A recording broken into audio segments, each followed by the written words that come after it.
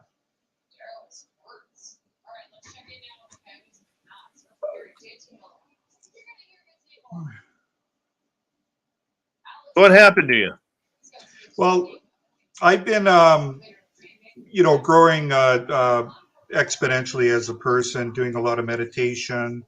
Um, I had an orb. I had an orb show up.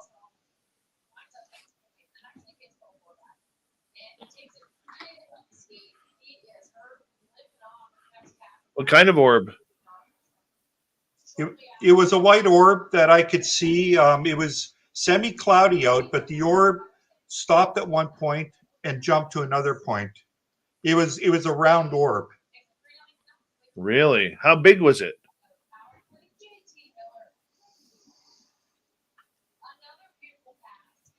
The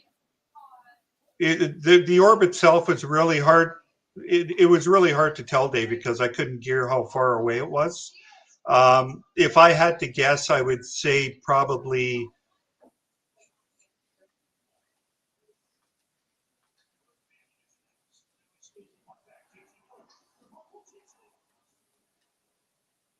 30, 40 feet wide. Holy cow.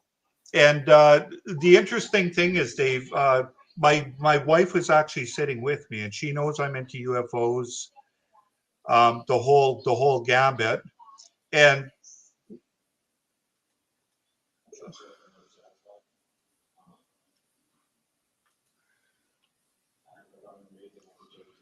we're sitting on the front step, and I started to try to communicate with the orb.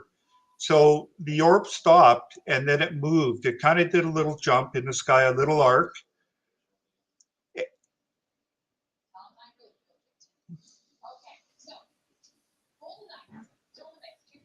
Wow. Wow. But the interesting thing is I asked it to go back to exactly where it was and jump again. And Dave actually did this 9 times. Now, wow.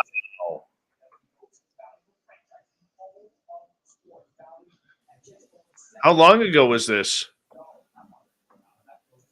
This was last August, Dave, and I wish I'd had my phone there so I could have recorded it, because it would have been. This was in August 2021.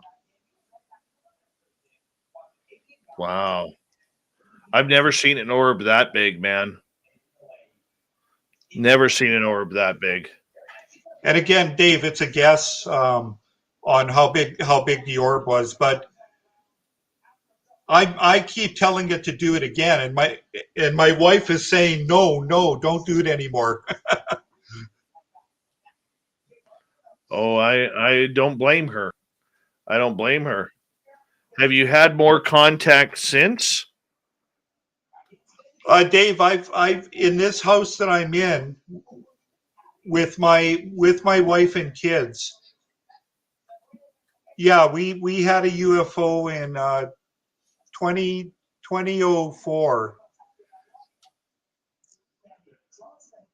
In 2004, we had a UFO show up, which my wife actually spotted it first. And that was the first one we'd seen. It was, my wife had seen an orange light moving in the sky and asked what it was. And I got up to get my video camera, had a look, and it disappeared along the house line. My daughter was absolutely shaking up. She ran in the house crying. My son he was too young. He didn't understand what was happening.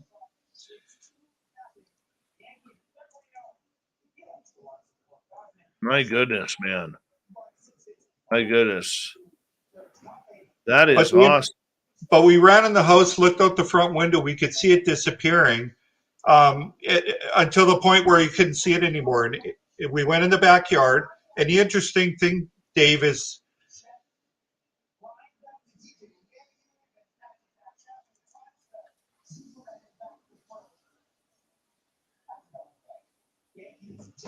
we looked up and it came back over the roof trough and did a perfect 90-degree angle. It's like it was like CGI. It just happened, and then it slowly floated. That's insane. That is insane. The fact that you had family there to see it as well, I mean, that is just so rare. So rare. On 2 occasions. I also go out in the field. Yep. Wow. And try and conjure up connections with entities, UFOs, orbs, and I have many pictures of orbs, UFOs, and the likes. Wow. Love it. Love it, Vaughn. I appreciate you sharing that with us, man. Yeah, thank you for letting me, Dave. It was very very nice to be on. What's that green glowing light behind you? You got some aliens behind you there or what? No, it's my son's computer back there, so I don't know what he has going on back there. Perfect. I thought you were about a portal was opening up and you were about to be taken.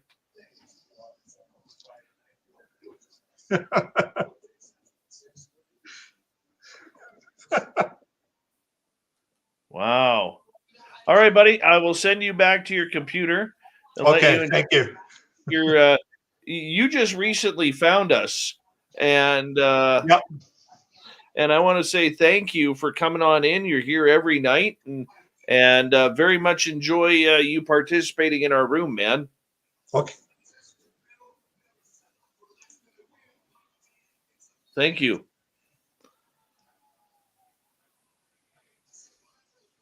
Take care, and Nicole, take care.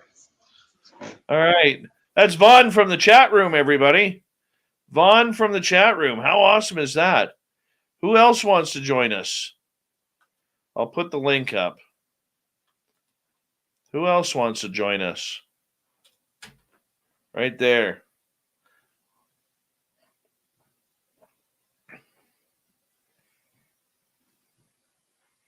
If you want to join us, click on the link.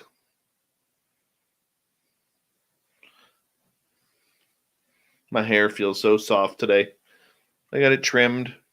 Got my beard trimmed ready for Vegas. I just got to cut the lines in.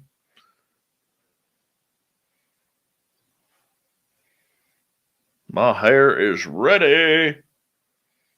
Vaughn, I appreciate that, man.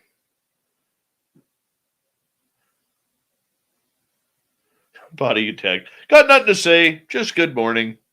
Well, good morning to you. Come on, Diesel Girl. Hop on. Judith of Gaul. Hop on.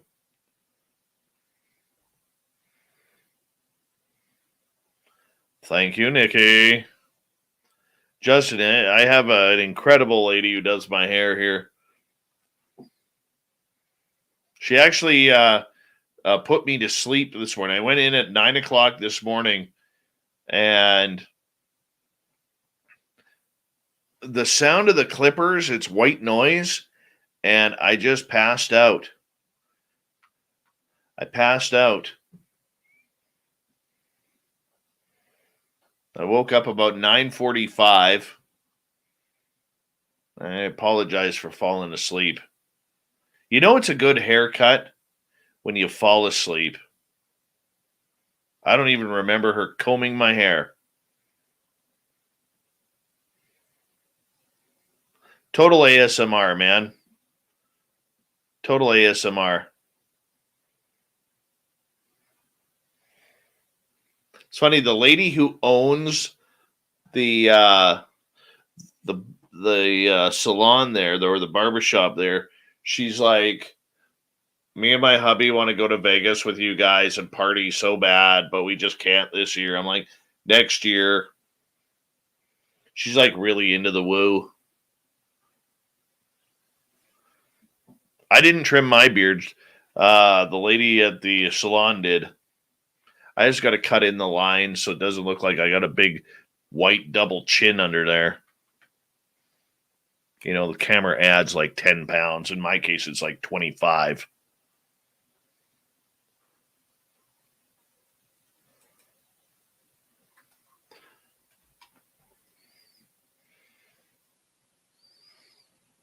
Next year, it'll be in May, probably mid-May. Aim around, let's see a 2023 calendar here. May 2023. Bring that up.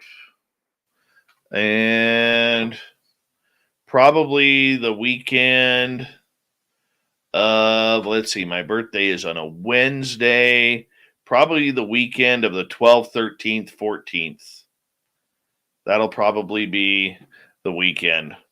I got to consult with my business partner on this, Nicole Sakic. 12, 13, 14, I think sounds pretty good, Nicole. Write that shit down. I know you got your book right beside you. Nicole has one book for everybody. She has a Science Bob book, a Grant Cameron book, a Dave Scott book. Write that in our book. 12, 13, 14 of May next year. Let's set the dates. Start saving up, people. Nicole's job will be to remind all of you each and every night right here on Spaced Out Radio. Next year's Vegas party. 12 and a half months away.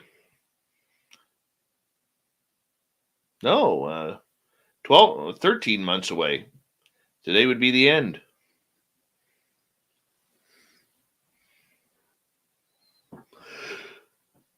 Excuse me. Anybody else want to come on? I like how Fap's talking tough about showing up to Vegas after he already said he wasn't coming. Right on, Dirty Filth. I know you'll be there.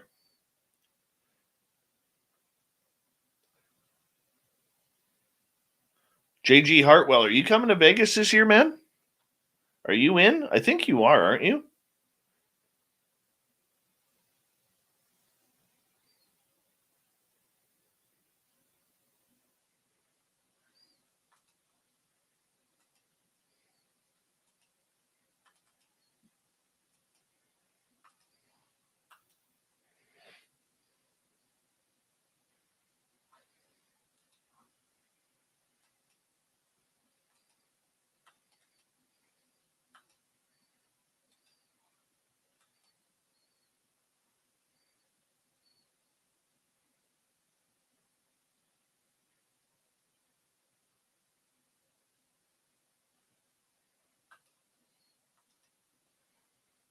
Gorgeous Rose Demaray, how are you? Well, we'll still accept you, JG Hartwell.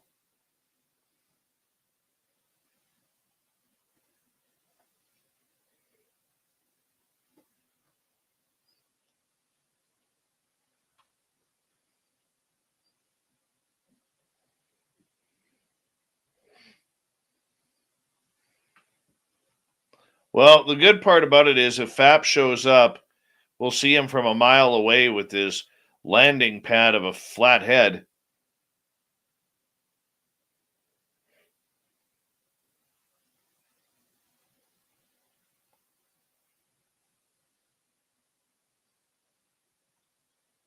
Right on, man. Look forward to it. Oh, Nicole, I have a ride from the airport. Brad Bunt is going to pick me up. May 5th. Or May 12, 13, 14. We're doing it. All the Aussies. You got to book it. Look at that. For a moment, I thought you were in a trance. Hey, there's lovely Jim Goodall right there. He'll be in Vegas next week, hanging out with us. You know what? I went to listen to it today, and my Wii transfer expired. So I didn't get to listen to it. I got to hit up Geraldine to send it over again.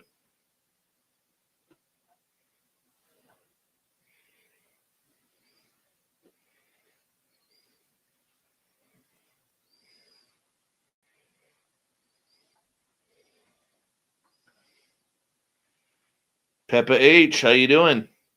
You changed your picture.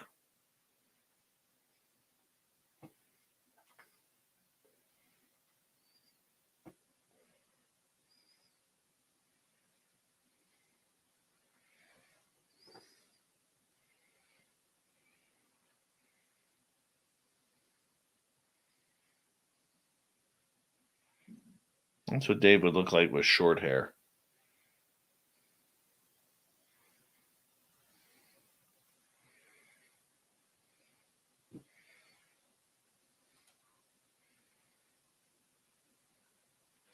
It's a number 1 on the sides. Number 1. Vaughn, we'd love to have you there next year, man. Cindy, we would love to have you next year. Next year, we're going to be a way more organized event. And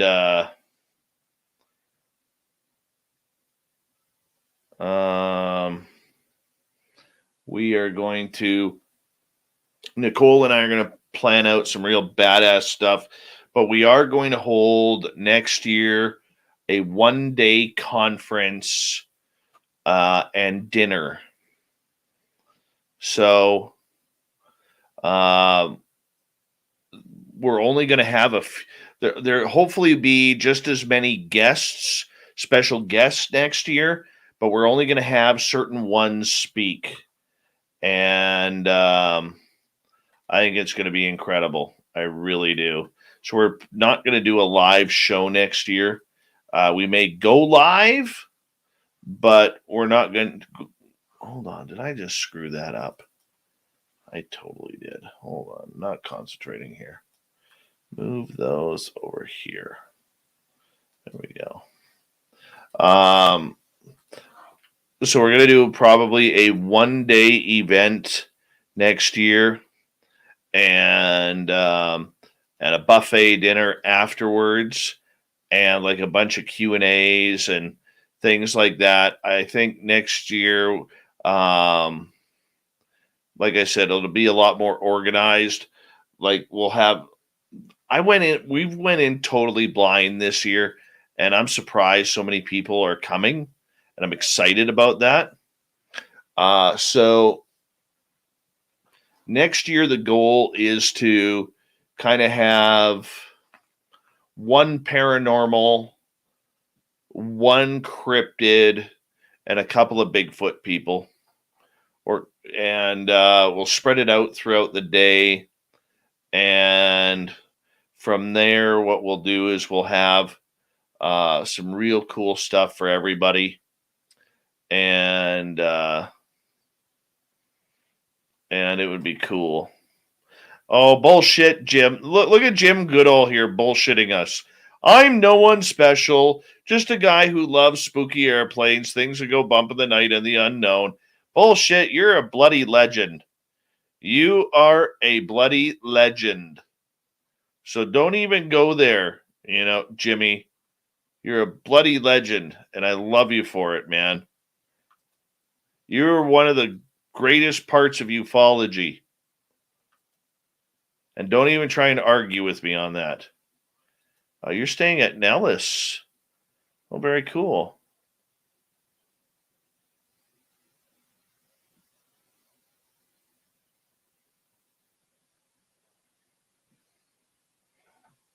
Very cool.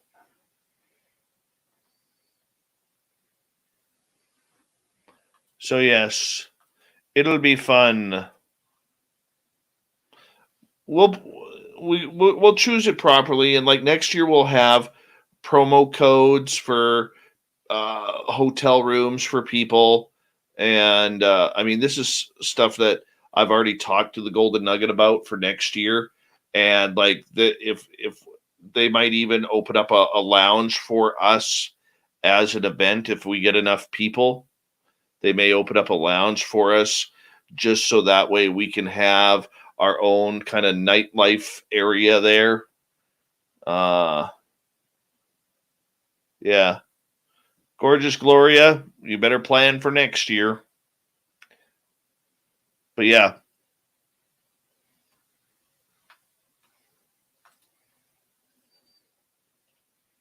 That's the goal.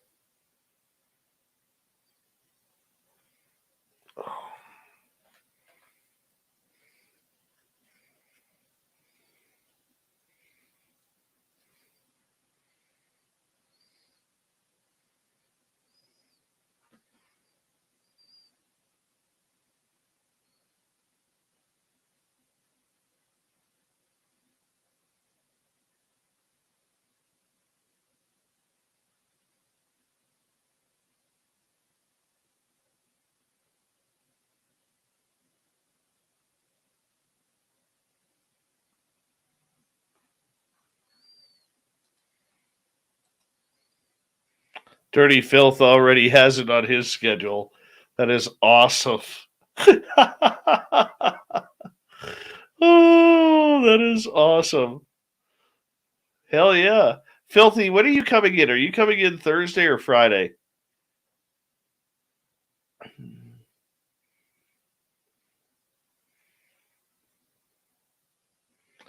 Do we book as a group in the hotel, or are you on your own as far as accommodations? Next year, I will have a group booking for rooms. And so there'll be like a promo code and everything. As far as accommodation, the hotel will take care of that. Jenny, I do want to hear your Bigfoot story. Absolutely, I do. Tomorrow it will get posted, the Dave 101. Usually Kate tries to do it in the morning, but sometimes it'll take her till early afternoon. Friday at 5 p.m. Don't you worry, never fear. Dirty Filth will soon be here.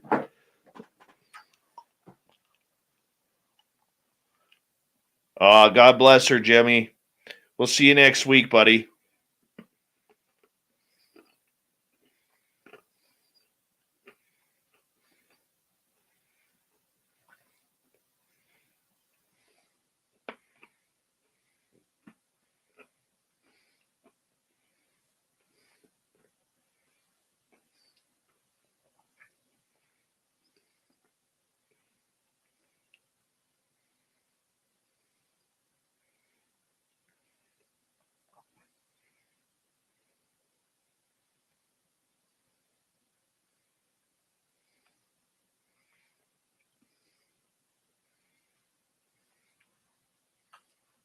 The dirteth filth.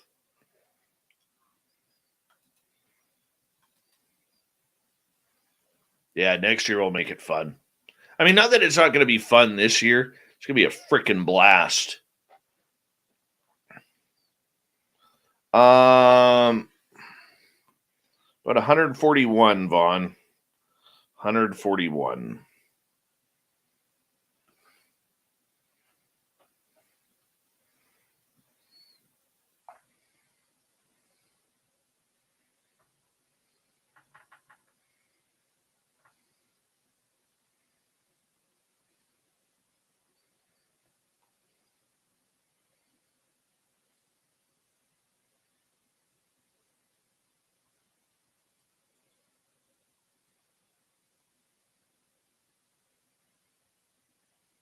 Good night, Steve Wolf.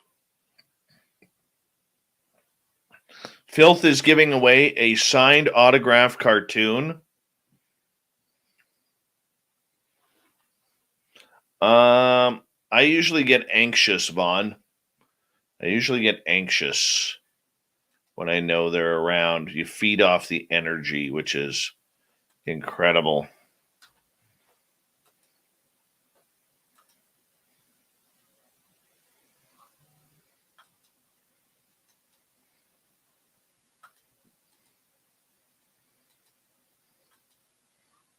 The hell?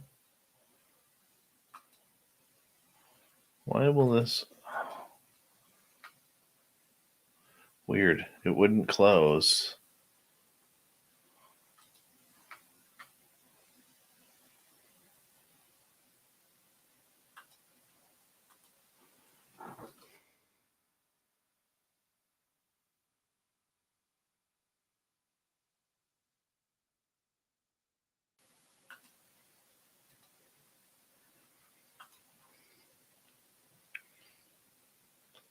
Then Liliopatra, you have a week.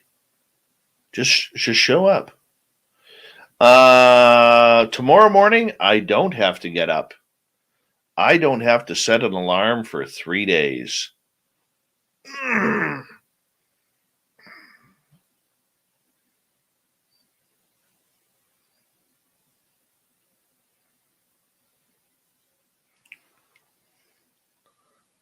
I haven't, Nikki. I try and communicate with each one of them, Vaughn. I try to. I'm not always successful.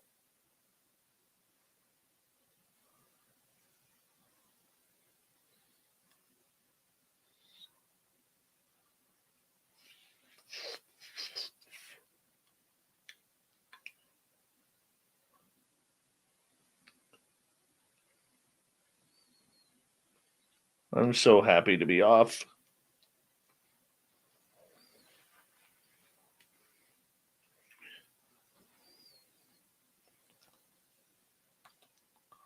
Dirty filth, how many cartons of cigarettes are you bringing down?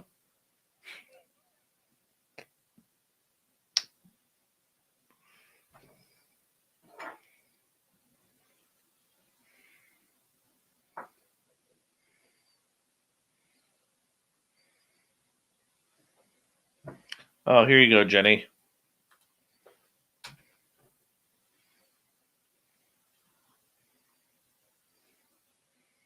The gorgeous Jenny White Bear is going to be joining us here soon. Don't you worry, never fear. Gorgeous Jenny will soon be here.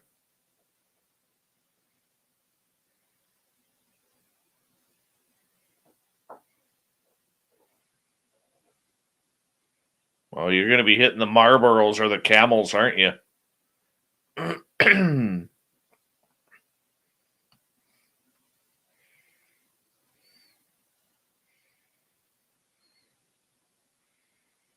Bob Lazar is in California, I believe. According to Jim.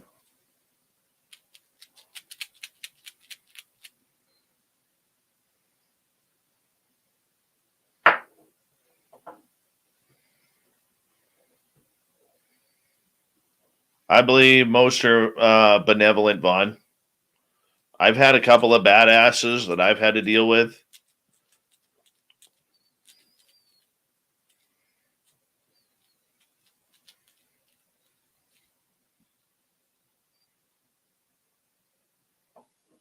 I think the majority of them are pretty good.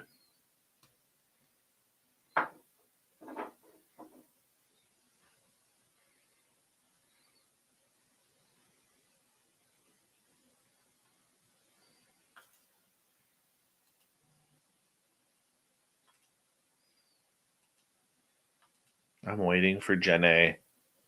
Jenny! Jenny! Where are you? Where are you?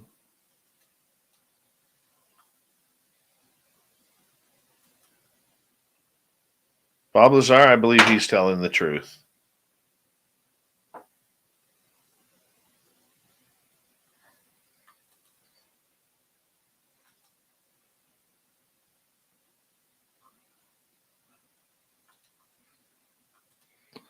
Do, do, do, do, do, do, do.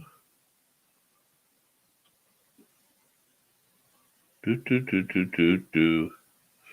Do, do, do, do, do, do. Do, do, do, do, do, do. Bam, bam, bam, bam, bam, bam. Do, do, do, do, do, do. Do, do, do, do, do, do. Do, do, do, do, do, do.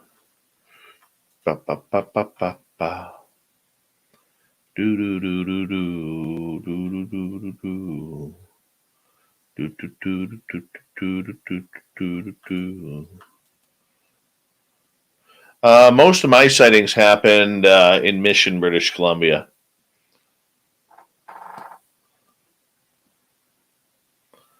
Where's Jenny with her woo?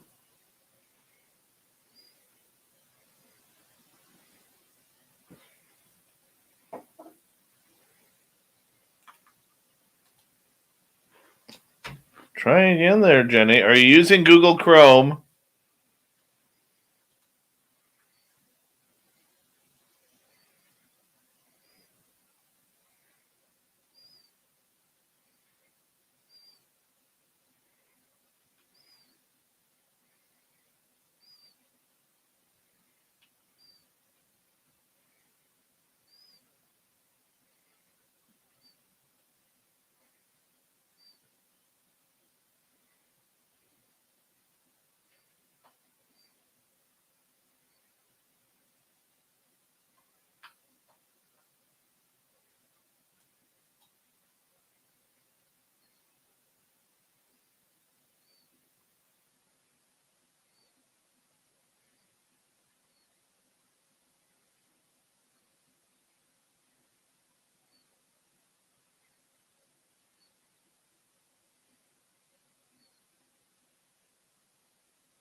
Still not working for you, Jenny? Try it on Google Chrome. What do you say there? Pins are flactum?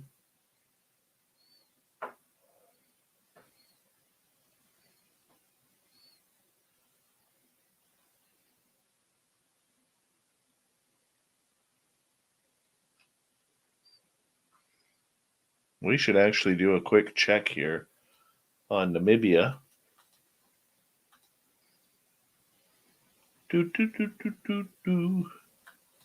What's happening in Tembe? Nothing. There's no lions there. It's kind of cool to watch them have that kill the other day.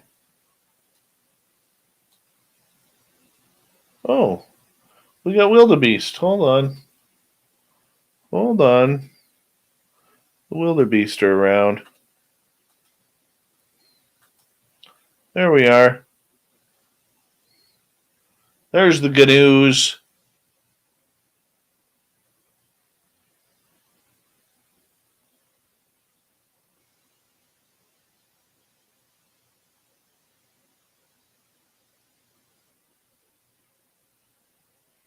Hey, Zune, how you doing? Steve Clark?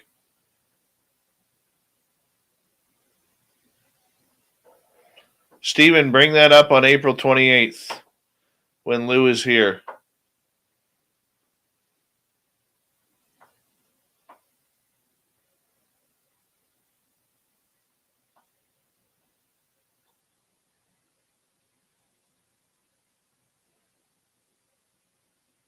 The hell is spooking them?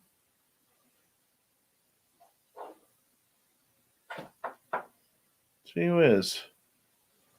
Like, we're right there, man.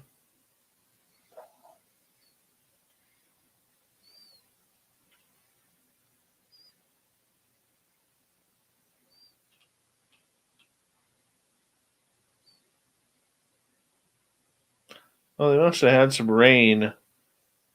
Unless they overflowed this again. They wouldn't have the puddles there unless... Yeah, they must have pumped more water in. Okay, the hell is driving off all the birds. All right, let's go check out. Where are we live? There we go. Rosie's pan. I wonder if the snake is back on the tree. Doesn't look like it. zoom in here. No snake on the tree today. Remember the other night when I caught that hornbill? Did you see that? I don't see anything there. Don't see anything happening. Let's see. What else are we watching here? Let's go to Tembe. Nothing there. Oh, there's Jenny White Bear. Hi, Jenny White Bear. Can you hear me? We can hear you. How you doing, sweetheart? Hi, Can you hear me? I'm doing okay. Perfect. Tell us your Sasquatch story.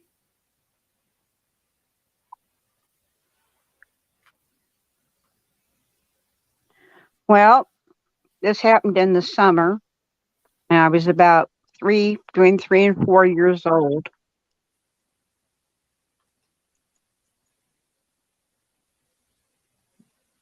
Wow. That's pretty young. And I was taking a nap, and I woke up, and yep.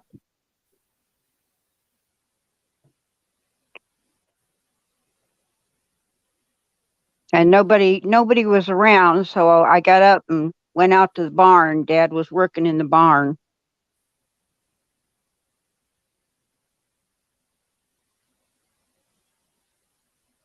So he was pouring concrete, so he told me to go get on the swings or something. And you're going to do what Dad tells you at that age. So anyway, well, I tended to wander.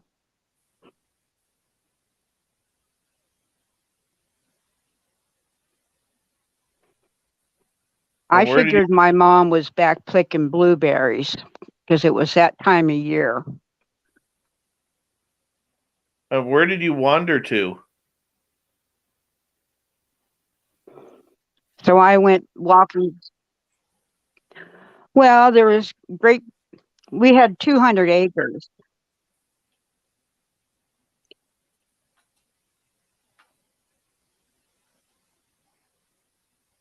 And the blueberries and stuff were way in the back of the property, and I'd been there, so I knew how to get there. Uh-huh. So anyway, I was walking on back there. Of course, my dog was with me, and I get all the way back there.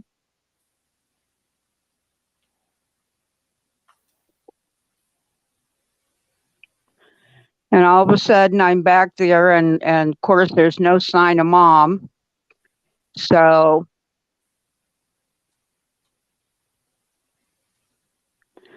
I'm sitting down, and of course, I started crying because now I'm tired. Yeah.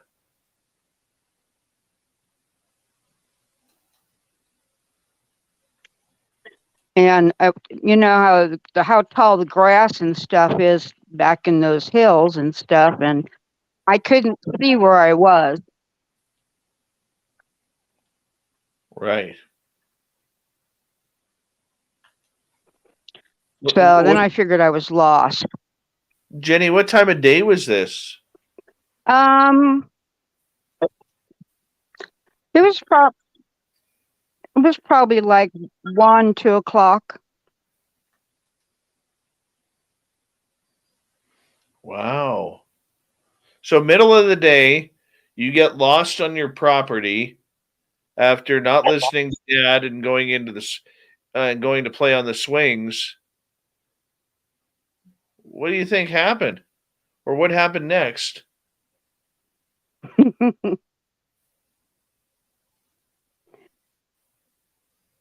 Well, I was sitting there crying, and I started hearing this rustling of the bushes.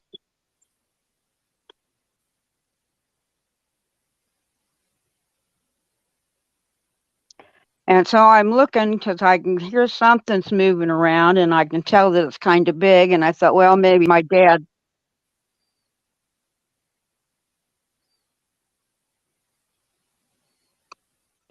Maybe my dad came back to find me. And I'm there and I'm waiting.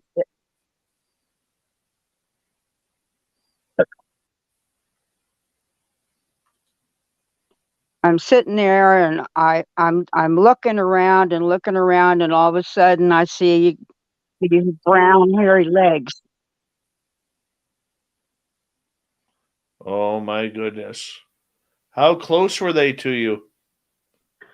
Well, he put his hand down very, very close. And he kind of wrinkled his fingers up. So I put my hand up and he took up hold of my hand.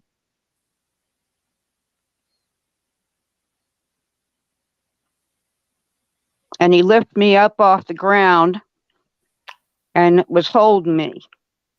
No.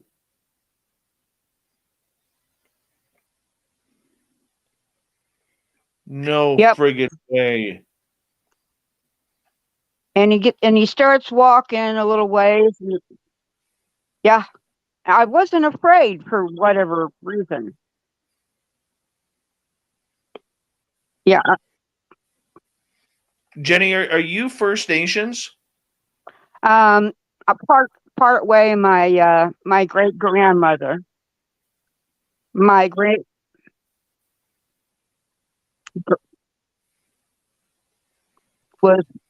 was full-blooded Navajo. Oh, okay. I think that's a hippo. Is that a hippo in the water right there? So he picks me up and he's sorry. Okay, Sasquatch picks you up. Yep. He starts walking. Yep. Away with you? And he's walking across the field. My dog.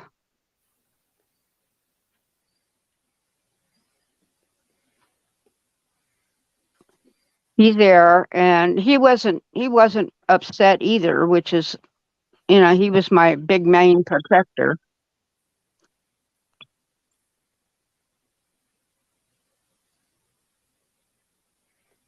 So I could tell after I got up, he was holding me. I was high enough I could see, and I could tell that he was walking towards the path.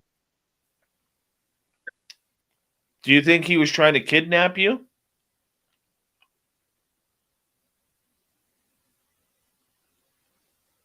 No, I wasn't afraid at all, and I knew the direction he was going was towards home. Oh, so he was taking you back. So because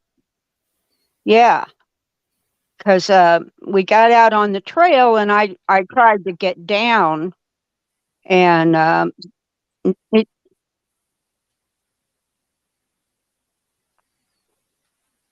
he wouldn't put me down. He just kept walking up the path. So I just sat there, and we finally got up to the part of the hill that goes up into the farm, and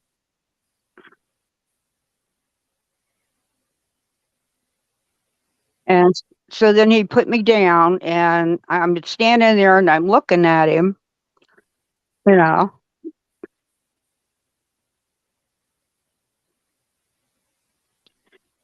and he just takes his hand and he pushes my back, kind of moving me up towards the barn. Kind of like, get going, kid.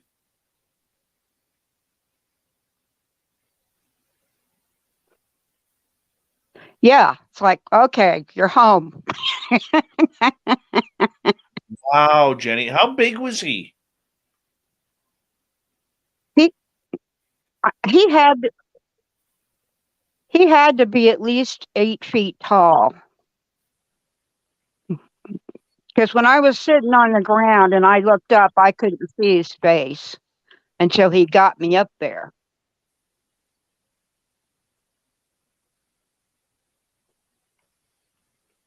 Okay. Um,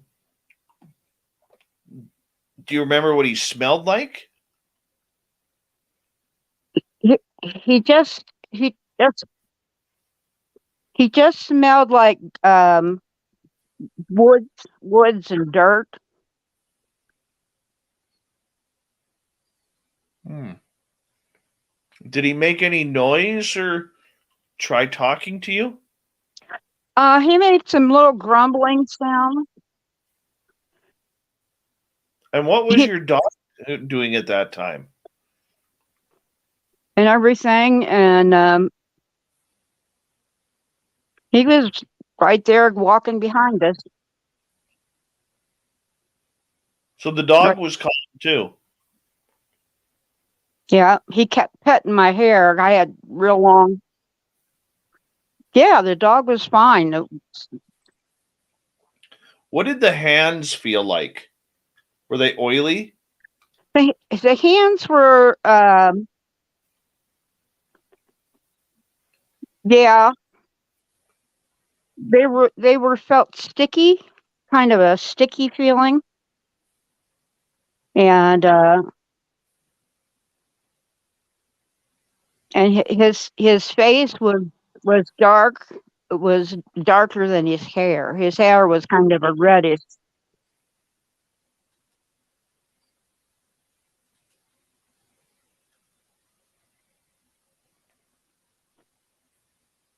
But he just kept feeling my hair, and he would adjust me every once in a while.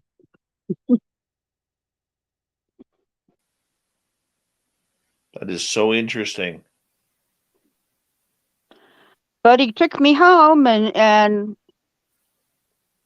I went back up to the barn. I played. I actually played on the swing. I wondered.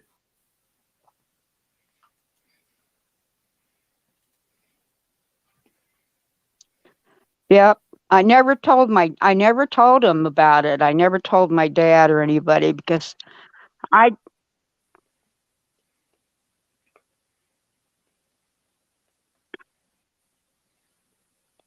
I was the weird child, and I was always out wandering, and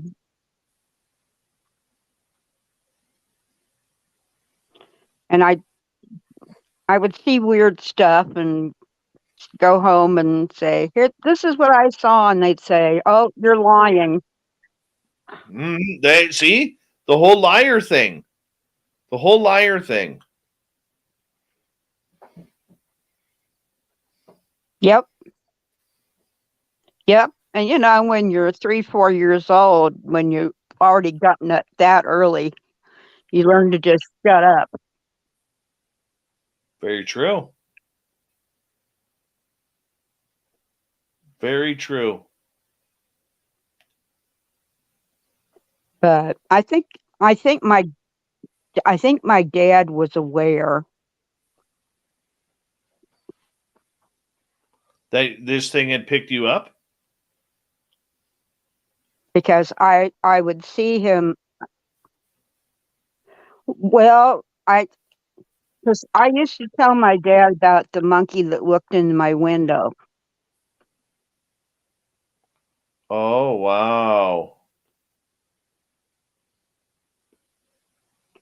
and I think he actually kept track of me the whole time I was a kid. Oh, cool. And how many acres did you have back then?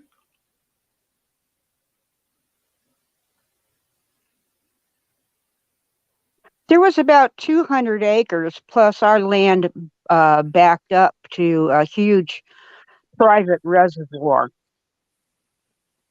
200 acres. That's big property. Now, were you on the back end of a forest or a mountain? Yeah. Yep. In what state? Yeah, because our house, we had Ohio.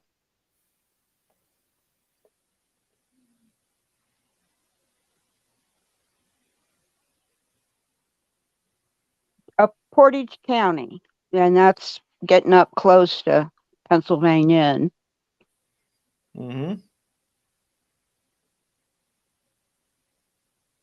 Lake Erie. So, but I think there was very few people there around that time.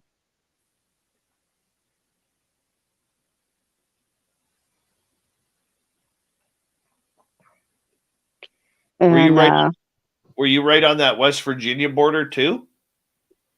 No, I was up in the. You're up north.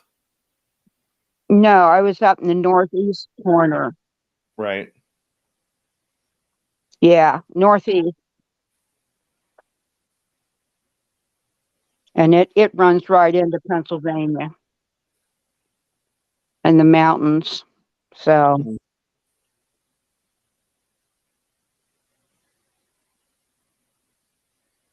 it's kind of where the foothills are.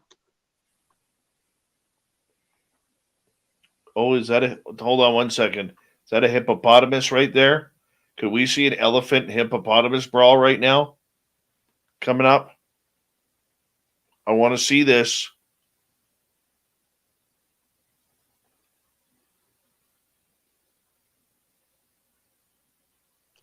Elephant's smart, he'll run.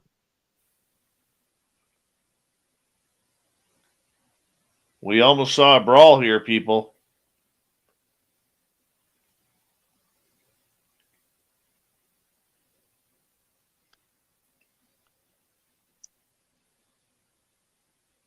Mm-hmm.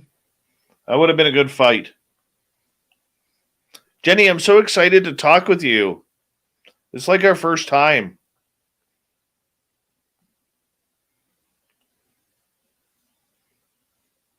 I know. It's been cool. Mm-hmm.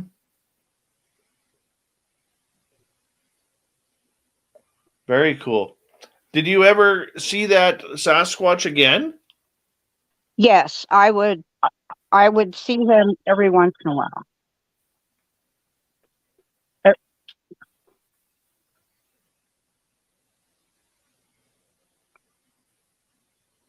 He didn't. He never got real close to me again after that. But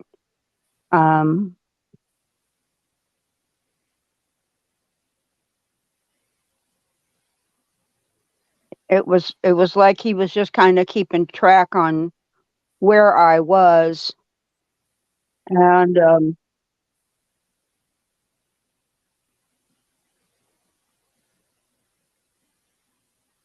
I always had the feeling if something happened, like I'd fall off my horse and broke my leg or whatever, that he'd help out. But he was always watching you.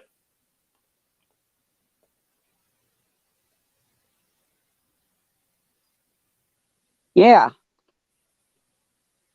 Yeah, I think he was, and I think my dad knew he was, because I'd take off.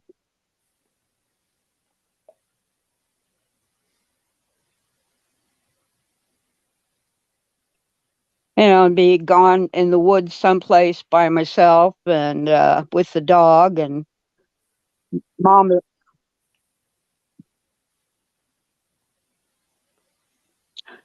would be worrying, and he would say, "Oh, she'd be fine." Right. Right. That's awesome. Oh, man. How gentle was he when he picked you up? Oh, he was very. He was extremely gentle. It was like he thought he was holding an egg. Really? Because he sat me on his arm, and he took his other hand and he put it on my back. So, Was he kind of fiddling around with your clothes and shoes, trying to figure out what those were?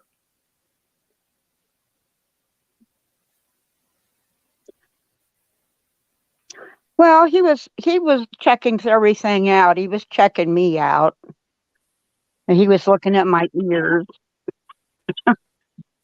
How do you not scream and cry at that point? Or how does your dog not go nuts?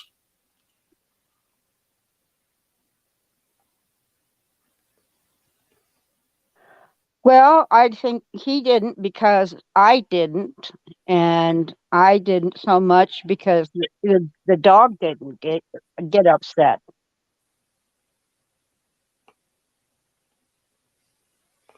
Well, to me, that would state that the dog and the Sasquatch already had some sort of relationship.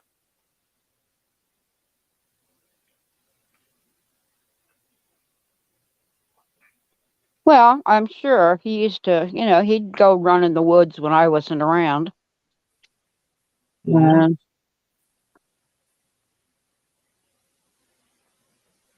And he used to, I know he used to come and look in the window, my bedroom window.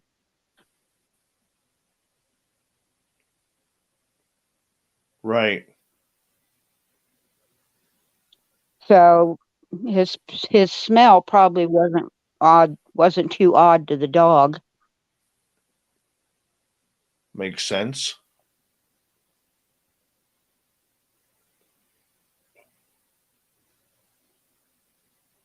So That's awesome. Oh. yeah, Did he I didn't remember that stuff for the longest time. touch your face?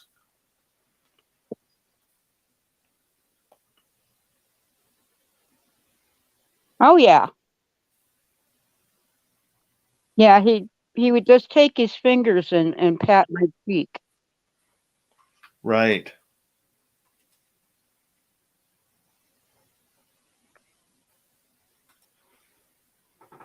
And I took a finger and he wiped my tear off or I'd been crying.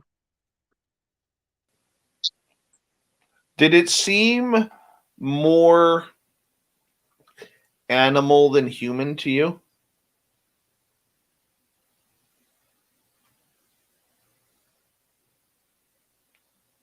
No.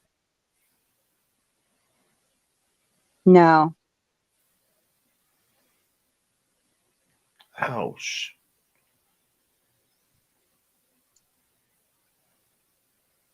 I I had I had the feeling that I think he could talk to me in my head. Right.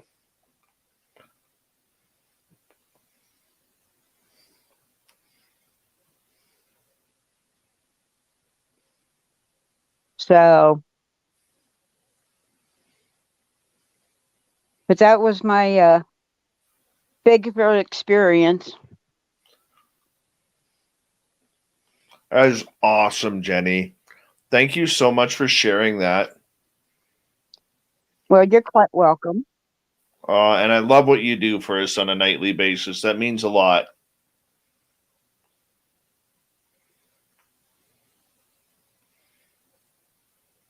Well, thank you for that too. I love watching you guys all the time. Well, we're glad you're here.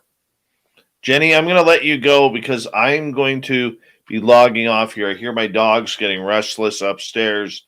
And last night after the show, when I didn't catch the restlessness, I ended up having to clean up dog poop after the show. So I'm going to let you go. And I'm going to say goodnight to everybody tonight. But thank you for. Uh-oh.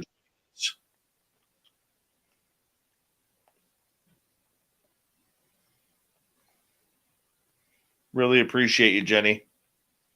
Thank you. Love you too. Bye-bye. Love you, hon. That's gorgeous Jenny White Bear right there. How about that? How about her Sasquatch story? Picked up as a child. My goodness. I got this one ear hair that she forgot to cut. Like, oh, I think I got it. Son of a bitch, I got it. God, that one was. Look at that. Big guy right there. I want to say a big thank you to Vaughn, Mennonite Abe, Catherine, Doug, and Liliopatra for the awesome super chats tonight. Really appreciate that. Thanks for Vaughn and Jenny calling in. The rest of you chickens for not calling in, for being here tonight. Love you all. We're going to send you on home here with our beautiful goodbye song. See you all tomorrow. Our guest will be the Ohio Night Stalkers. Yeah. Guess we're going stalking in the middle of the night. Talk to you tomorrow, everyone. See you.